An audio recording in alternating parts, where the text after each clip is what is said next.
గుర్తొచ్చేది బెన్హర్.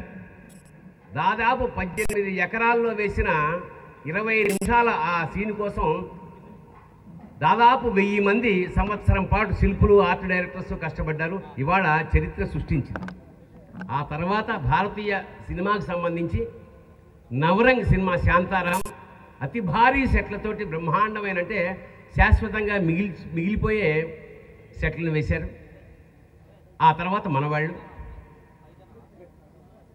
ప్రముఖ దర్శకులు, నా మిత్రుడు వివి వినాయకుని సవినయంగా వేదిక మీదకి ఆహ్వానిస్తున్నాను.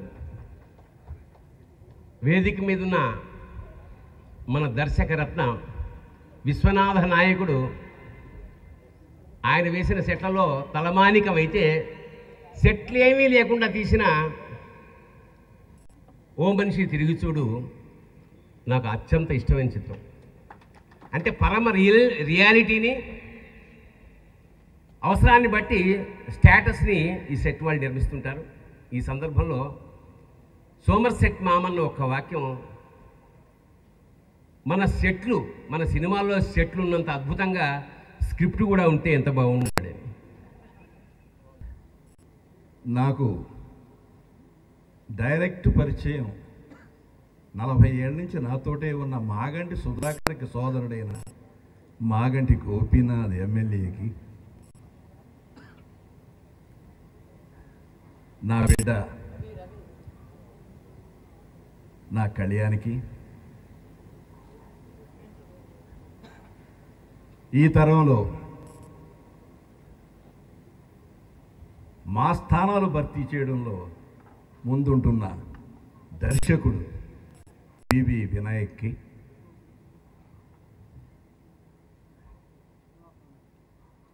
తెలుగు ఫిల్మ్ ఎంప్లాయీస్ ఫెడరేషన్ అధ్యక్షుడు, ఆర్ట్ డైరెక్టర్స్ అందరూ కలిసి, మరి ఇప్పుడే రాజుగారు చెప్పినట్టు 93లో ఒక చిన్న అసోసియేషన్ స్థాపించి దినదినాభివృద్ధి చెంది, మరి ఈరోజు హైదరాబాద్ సిటీలో ఈ జూబ్లీ హిల్స్ ప్రాంతంలో ఇంత పెద్ద నిర్మాణం చేయడం అనేది చిన్న విషయమేం కాదు. ఎంతో సాహసోపేతంగా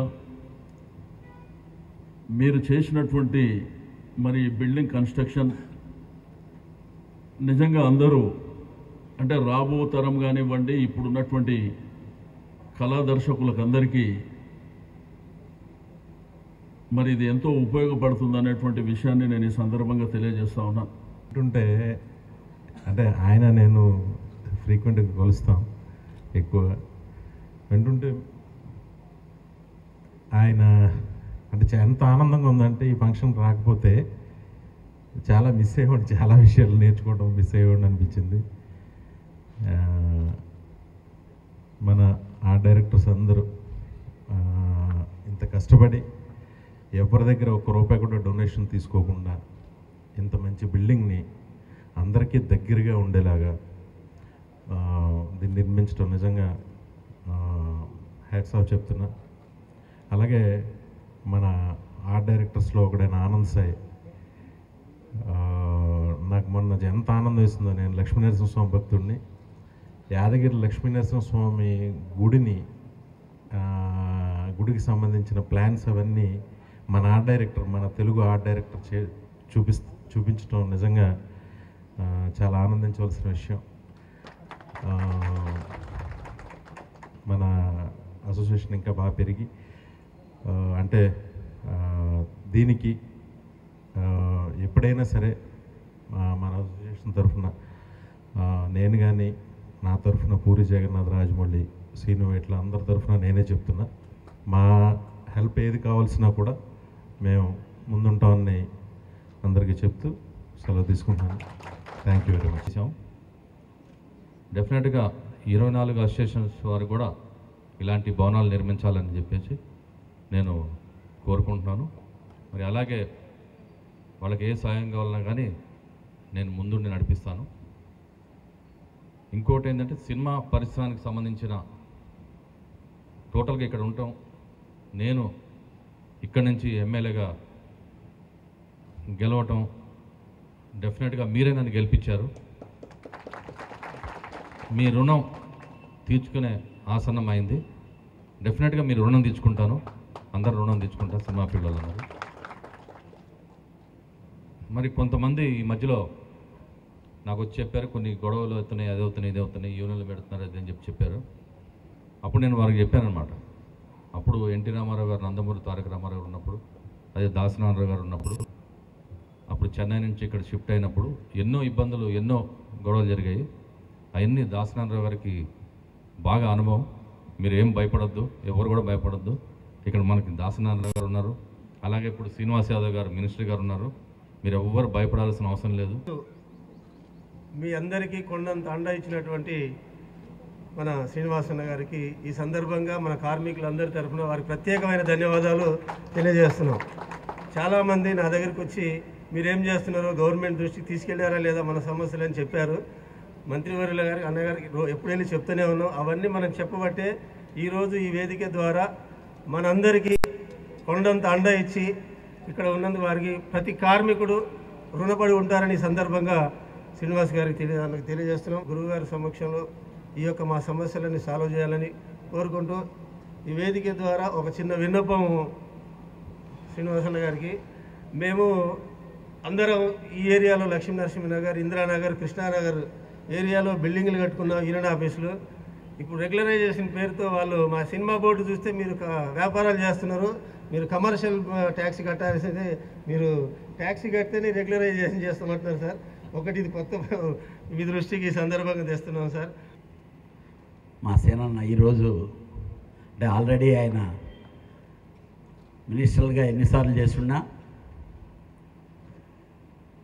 ఈరోజు ఈ సిచ్యువేషన్లో మన ప్రీతం ముఖ్యమంత్రి గారు శ్రీనివాస్ యాదవ్ గారు అయితే సినిమాటోగ్రఫీ మినిస్ట్రీకి బాగా దగ్గరైన వారని చెప్పి ఆయన ఈ మినిస్ట్రీగా ఇవ్వటం అనేది మన తెలుగు ఫిలిం ఇండస్ట్రీ అందరి అదృష్టం. ఎందుకంటే